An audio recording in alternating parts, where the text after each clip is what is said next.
वृंदावन बिहारी लाल की जय। श्री चंद्रहास का आंगुली कटी माथो बचो। उंगली थोड़ी सी कट गई और माथा कटने से बच गया। यहाँ पर हमने कथा छोड़ी थी, अब आप आगे छोड़िए। आप भाग्यशाली हैं, घर बैठे आप श्रीमद् भागवत श्री भक्तमाल की कथा सुन रहे हैं। एक ब्राह्मण ने अपनी जन्म पत्री देखी तो उसमें एक ऐसा योग पड़ा था कि अमुक समय में राजा तुम्हें गधे पर चढ़ाकर मुख काला करके नगर से बाहर निकाल देगा। ये एक दृष्टांत है। पंडित जी भयभीत होकर अपने संत सदगुरु के पास गए। श्री गुरु जी ने इन्हें प्रेम पूर्वक भगवत स्मरण करने को कहा।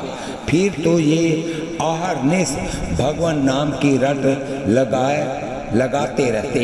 एक दिन वह किंचित निद्रावस्था में थे तो स्वप्न में इन्हें वह सब दृश्य दिखाई पड़ा। राजा ने इन्हें पकड़वाया, मुंह काला किया, गधे पर बैठाया, नगर से बाहर निकाला। लड़के इनके ऊपर धूल मिट्टी फेंकने लगे। तब तक इनकी नींद खुल गई। इन्होंने गुरुजी से ये सब बात कही तो गुरुजी हंसकर बोले, पंडित जी भगवत कृपा से आपका वह प्रबल भोग स्वप्न मात्र ही होकर निवृत्त हो गया है। बोलिए वृंदावन बिहारी लाल की जय। जो सचमुच में लोगों को तुम्हें गधे पर बैठे हुए देखना था, वो आपने स्वप्न में अपने आप ही देख लिया। ये किसकी कृपा है? ये भगवान की कृपा है। और आपने जो नाम जपा है, ये उसका आपको प्रसाद प्राप्त हुआ है, जो रात में सपने में आपका ये कष्ट कट गया। कुंतलपुर के राजा के राज्य में एक छोटा राज्य और था। कुंतलपुर के राजा के राज्य में एक छोटा सा राज्य और था, जिसकी राजधानी चंद्रावली नगरी थी। वहाँ का राजा कुंतलपुर के राजा को प्रतिवर्ष का देता था। वह सब प्रकार के सुखों और संपत्तियों से संपन्न था, पर उसके कोई पुत्र नहीं था। उसे एक पुत्र की बड़ी भारी अभिलाषा थी। वह उसी जंगल से होकर निकला और उस बालक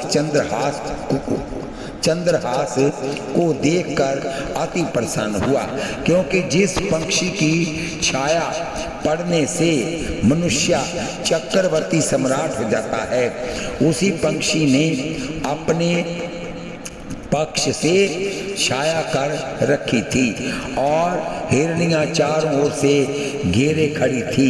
चंदनावती के राजा ने निसंकोच दौड़कर बालक को गोद में उठा लिया और जैसे दरिद्र खजाना पाकर आनंदित हो, इस प्रकार आनंदित हुआ। घर में चंद्रहास को लाकर पुत्र जन्म के समान आनंद मंगल मनाया।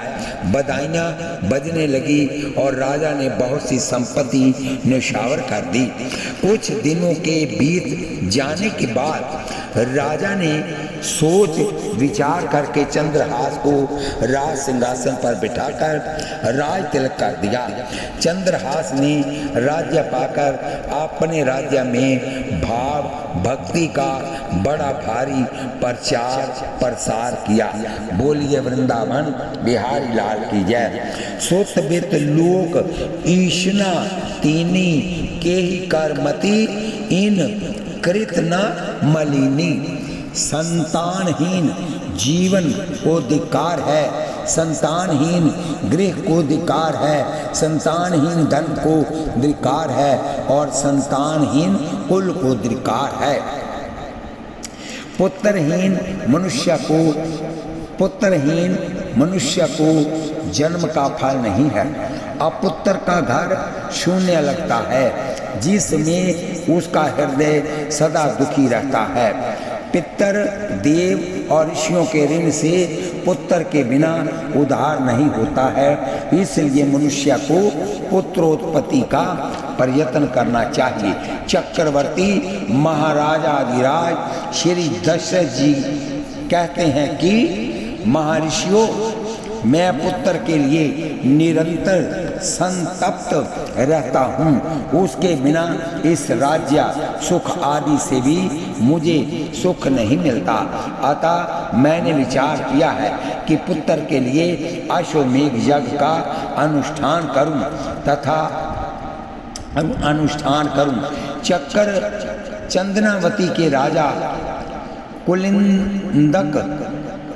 चंदनावती के राजा कुलिंदक ने भी पुत्रेष्टि यज्ञ कराया था।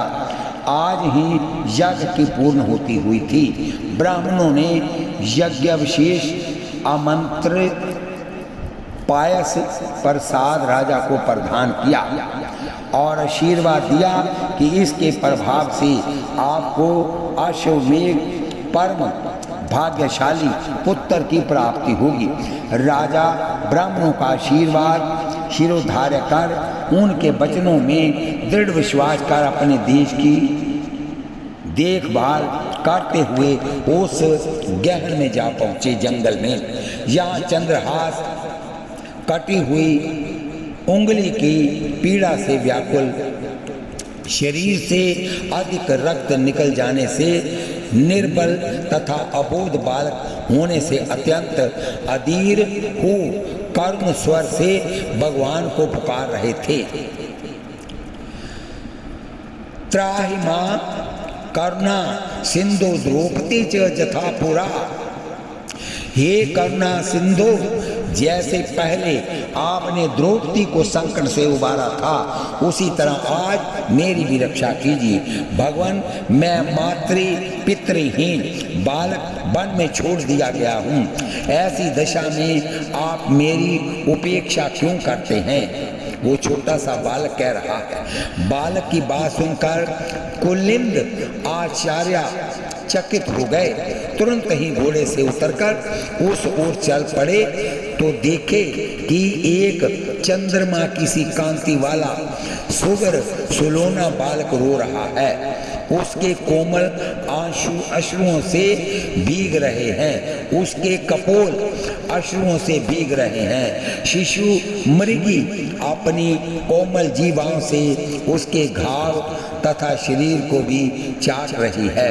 बहुत से पक्षी शत्रवत छाया कर रहे हैं। सहचरी शरण किताबों में एक हुमा विहंग कहा है, जा सिर परत शाह बरता की साहिब होत महा है। आशिक रसिक यहाँ बीच त्यों ही तीन ते लाहू लहा है। ये अनुकंपा करत निकर पति नहीं संदेह रहा है। राजा कुलिंद ने देखा ऐसे पंक्षी भी अपने पंख फैलाए हुए बालक के भविष्य की शुभ सूचना दे रहे हैं। मृगियों का झुंड मंडलाकार हो बालक की रक्षा में तत्पर है। बालक मधुर मधुर ध्वनि से भगवान नाम संकीर्तन कर रहा है। चंदनावती नरेश ने समीप आकर बालक से माता पिता का परिचय तथा रोने का कारण पूछा। चंद्रहास ने कहा, मम माता पिता, हे महाराज, मेरे माता पिता तो श्री कृष्ण है। उन्होंने ही अब तक मेरा पालन पोषण किया है, परंतु आज मुझे उनका दर्शन नहीं हो रहा है, इसी कारण से मैं रोता हूँ।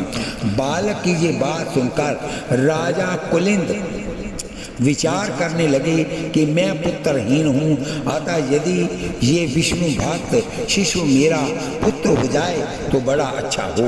मन ही मन ऐसा विचार कर राजा कुलिंद उस बालक को हृदय से लगाकर घोड़े पर बिठाकर अपने नगर को चले आए और इस दैवेच्छा से प्राप्त पुत्र को अपनी रानी की गोद में डाल दिया। जब चंद्रहास की अवस्था 7 वर्ष की हुई तो ये पढ़ने के लिए गुरुकुल में भेजे गए, परंतु इन्होंने तो जन्म से ही श्री हरि शरणम मम इस श्रुति शास्त्र सार सिद्धांत को पढ़ रखा था, अतः अन्य अध्ययन इनको भाता ही नहीं।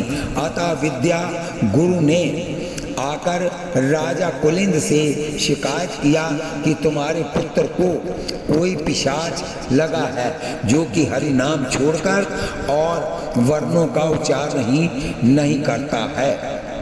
राजा तो चंद्रहास की भक्ति निष्ठा से परिचित थे, अतः ब्राह्मण देवता को धन मान देकर विदा करके चंद्रहास को हृदय से लगाकर अपने जीवन जन्म को धन्य माने। चंद्रहास जी के शास्त्र और शस्त्र दोनों विद्याओं में पारंगत होने पर चंदनावती नरेश इनका राज तिलक कर स्वयं भगवत भजन में लग गए। प्रथम तो पूर्ववासियों को उपदेश देकर भजनोन्मुख किया, जिसको उपदेश नहीं लगा उनको आदेश द्वारा बलपूर्वक भजन की ओर लगाया गया। बाद में तो भजन में सुख मिलने पर सब लोग सहज ही बिना उपदेश और आदेश के ही भगवत भजन में प्रवृत्त होने लगे। चंद्रहास जी का पूर्ववासियों को उपदेश, माया मोह में पड़े हुए मनुष्यों, ये आयु जल के बुलबुले के समान क्षणभंगुर है, अतः तुम लोग इस शरीर में सुस्थिर रहने वाले माधव का ध्यान करो। हे मेरे पूर्ववासियों, आज से लेकर 10वीं का शुभ दिन आने पर जो नागरिक एक समय भोजन करके उत्सव नहीं करेगा वह मेरे लिए शत्रु के समान होगा, तथा विष्णु की तिथि एकादशी के दिन जो अन्न खाएगा उसे मैं अपना महान शत्रु समझूंगा। बोलिए वृंदावन बिहारी लाल की जय। मैं चक्रवर्ती सम्राट के लक्षण थे। चंद्रहास में चक्रवर्ती सम्राट के लक्षण थे, इसलिए सब भावता जिस राजा के राज्य में रहते थे उसे अब कुछ भी वार्षिक कर नहीं मिलने लगा। तब उस राजा ने कर वसूल करने के लिए सेना एकत्रित कर मंत्री दृष्ट बुद्धि के साथ भेज दिया। मंत्री को अपने घर आया जानकर चंदनावती के राजा ने उनका बड़ा सम्मान किया। मंत्री ने चंद्रहास को पहचान लिया कि ये वही बालक है। मन में खींच कर निश्चय किया कि कपट का जाल फैलाकर अब इसे मारूंगा। कर लेने की बात पीछे पड़ गई। दृष्ट बुद्धि ने एक चिट्ठी लिखकर चंद्रहास को दिया और कहा कि इसे मेरे लड़के मदन सेन के हाथ में दे देना और कहना कि इसमें जो लिखा कर लाया हूँ उस कार्य को जल्दी ही कर दीजिए। चंद्रहास जी पत्थर लेकर कुंतलपुर को चले। नगर के समीप एक बाग में सेवा समय जानकर रुके। आनंद मगन होकर शालग्राम भगवान की सेवा की, फिर विश्राम करने लगे। उन्हें ऐसा सुख मिला कि आंखों में नींद भर गई, वह वहीं सो गए। चंदनावती नगर कुंतलपुर नरेश के अधीन थी। कुंतलपुर नरेश के द्वारा राजा कुलिंद को 100 गांव मिले थे और इन्हें वार्षिक कर के रूप में 10,000 स्वर्ण मुद्राएं देनी पड़ती थी। परंतु जब से चंद्रहास जी का राज्य हुआ तब से ये दे बंद हो गया। कारण ये कि चंद्रहास में चक्रवर्ती राजा के लक्षण थे। चक्रवर्ती किसी को कर नहीं देता है, अतः इसके राज तिलक के बाद स्वाभाविक रूप से कर नहीं दिया गया।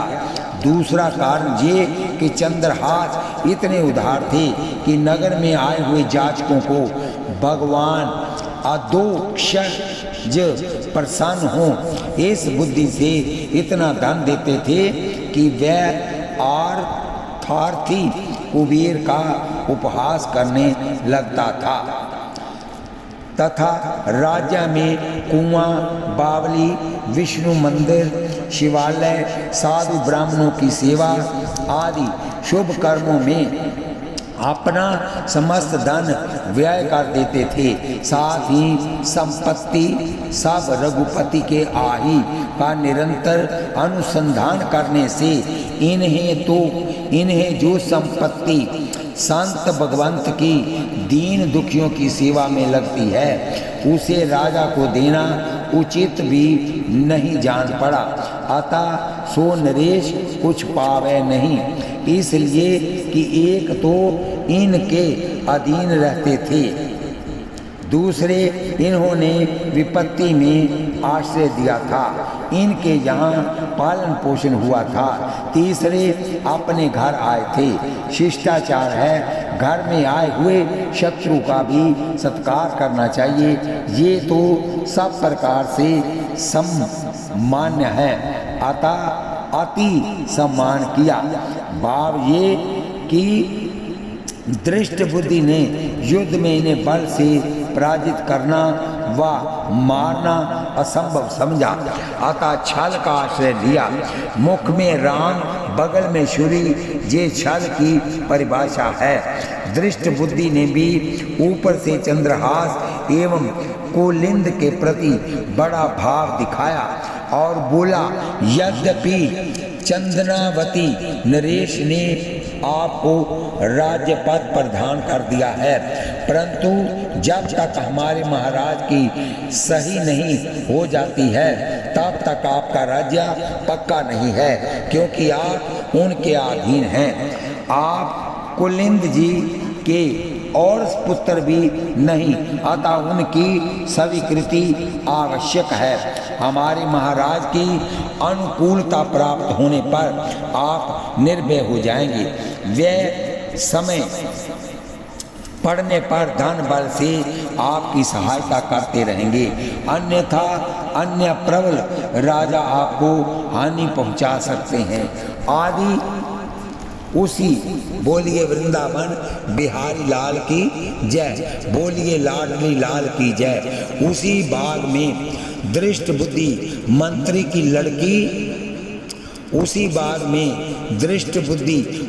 की लड़की अपनी सहेलियों के साथ खेलती हुई आई। चंद्रहास के सौंदर्य को देखकर उसे बड़ा अनुराग हुआ। फिर निकट से देखने के लिए अपनी सहेलियों से अलग होकर चंद्रहास के समीप आई और उनकी रूप माधुरी को देखकर उसमें प्रेमासक्त हो गई। शोभा सौंदर्य के मद से मतवाली उस लड़की ने चंद्रहास की पगड़ी में रखी हुई चिट्ठी झुककर धीरे से खींच लिया।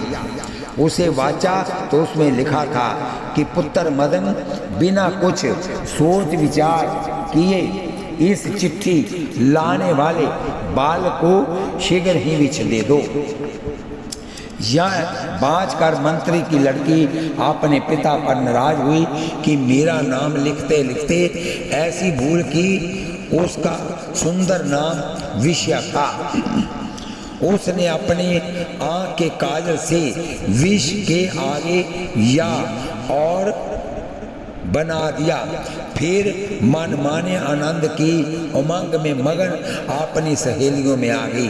प्रियतम चंद्रहास का ध्यान करती हुई बेहोश सी मानो कोई नशीली वस्तु पान कर ली हो, वह घर आकर प्रसन्न हुई।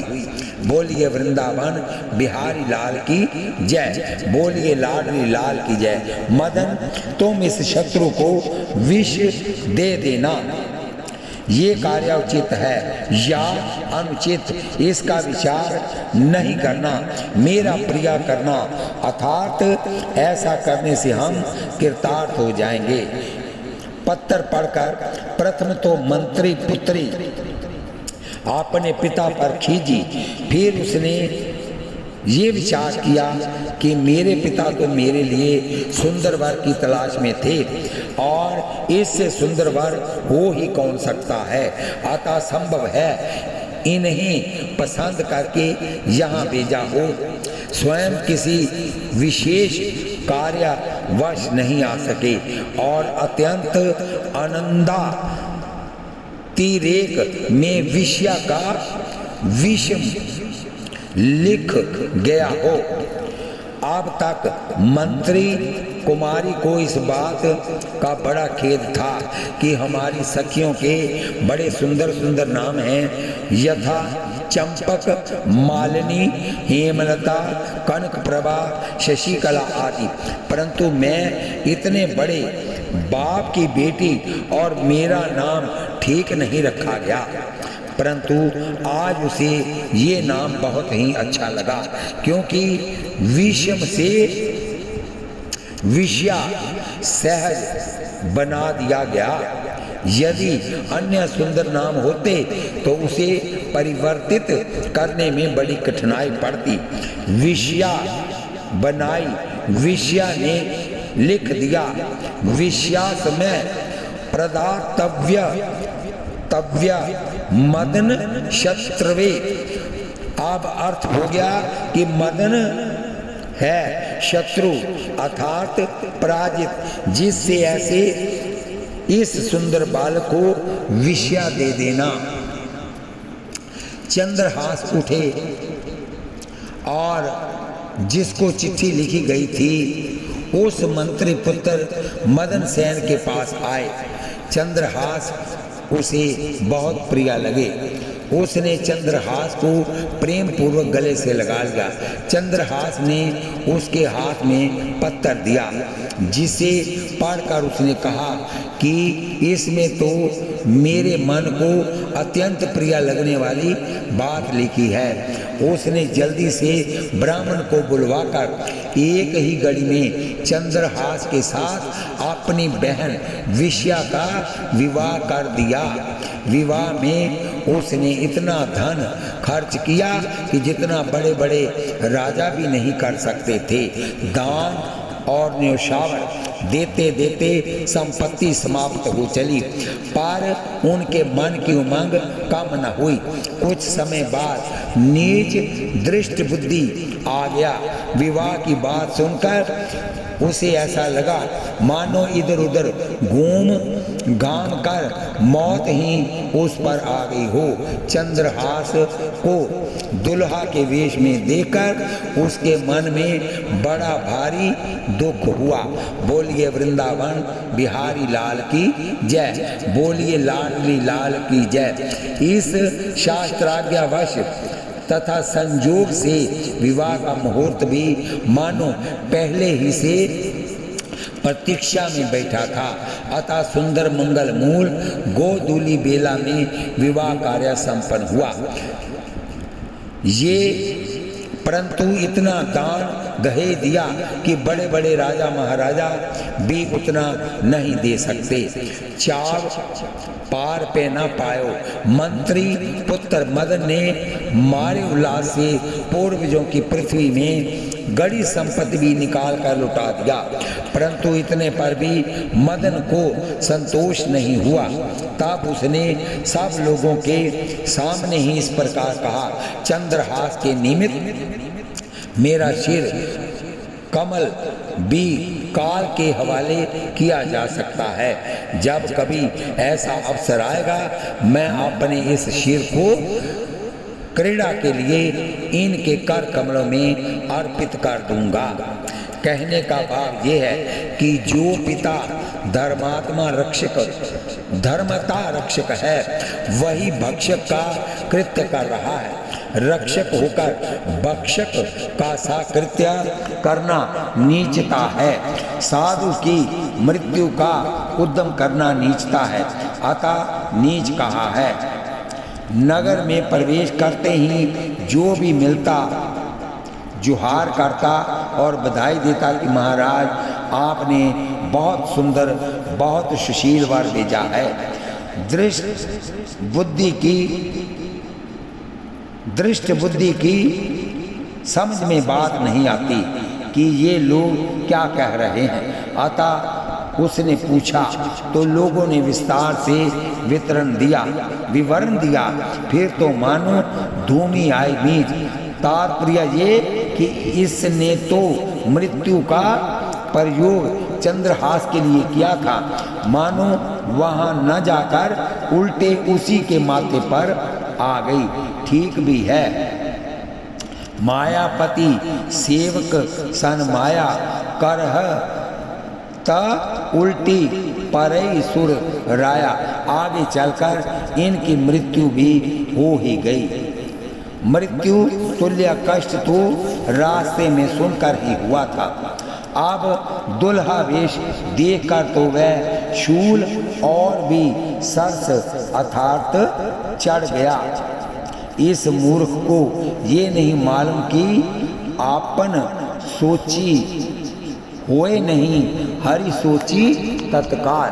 अपना सोचा हुआ नहीं हो सकता, लेकिन हरि का सोचा हुआ तत्काल। एक दृष्टांत सुनिए। एक बार भगवान विष्णु गरुड़ जी पर आरूढ़ होकर कैलाश पर जा रहे थे। गरुड़ जी ने देखा एक जगह 2 बरातें ठहरी थी। पूछ बैठे प्रभु से, प्रभु ये एक ही द्वार पर 2 दुल्हा 2 बरातें कैसी हैं? भगवान ने कहा, गरुड़ जी एक ही कन्या को ब्याहने के लिए 2 बरातें आई हैं। माता किसी और वर से, पिता किसी और वर से कन्या का विवाह करना चाहते थे, अतः 2 जगह से 2 बरातें आई हैं। आखिर विवाह किस वर से होगा? भगवान ने कहा, माता ने जिसे बुलाया है। गरुड़ जी चुप हो गए। फिर भगवान को कैलाश से वैकुंठ पहुंचाकर सोचे कि जरा देखूं तो वहाँ क्या हो रहा है। इस कौतूहलवश गरुड़ जी वहाँ आए। फिर विचार आया कि यदि मैं माता के बुलाए वर को यहाँ से हटा दूं तो कैसे विवाह होगा। फिर तो भगवती धान का चमत्कार देखने के लिए तुरंत ही उस वर को उठाए और ले जाकर समुद्र के एक टापू में धर दिया। पूना सोचे कि बेचारा यहाँ खाएगा क्या। वहाँ तो बराती लोग विविध पकवान खाएंगे और ये उपवास करे, ये उचित नहीं। आता फिर आए। इधर स्थिति ये थी कि वर लापता हो जाने से माता बड़ी निराश हो रही थी, परंतु अपने हठ पर अडिंग थी। अतः कन्या को एक भारी टोकरी में बैठाकर ऊपर से फल फूल मेवा मिष्ठान सजा दिया, जिसमें कि भोजन सामग्री ले जाने के ब्याज से वर पक्ष के लोग कन्या को घर ले जाकर वर को खोज कर विवाह कर दें। माता ने अपना ये भाव समधि को सूचित कर दिया। संयोग की बात, गरुड़ जी ने आंगन में धरी उस टोकरी को उठाया और ले जाकर वर के सन्मुख धर दिया। जब वह वर भोजन के लिए टोकरी में से फल फूल निकालने लगा तो उसने देखा टोकरी में बैठी है षोडश श्रृंगार किए षोडशी कुमारी का। गरुड़ जी देखकर दंग रह गए। निश्चय हो गया, राम कीन चाहे सोई होई, करे अन्यथा आस नहीं कोई। फिर तो मुहूर्त विचार कर गरुड़ जी ने पुरोहिताई की, वेद मंत्रों से विधि पूर्वक विवाह कराकर वर वधू को घर पहुंचाया। पूना प्रभु के पास जाकर इस वृत्तांत निवेदन कर झुंझला कर बोले, प्रभु आपने अच्छी लीला करी, सारा ब्याह कार्य हम ही को करना पड़ा। भगवान मंद मंद मुस्करा रहे थे। बोलिए वृंदावन बिहारी लाल की जय, बोलिए जुगल सरकार की जय। इस कथा को हम यहीं पर विश्राम देते हैं, आगे फिर कथा कल होगी।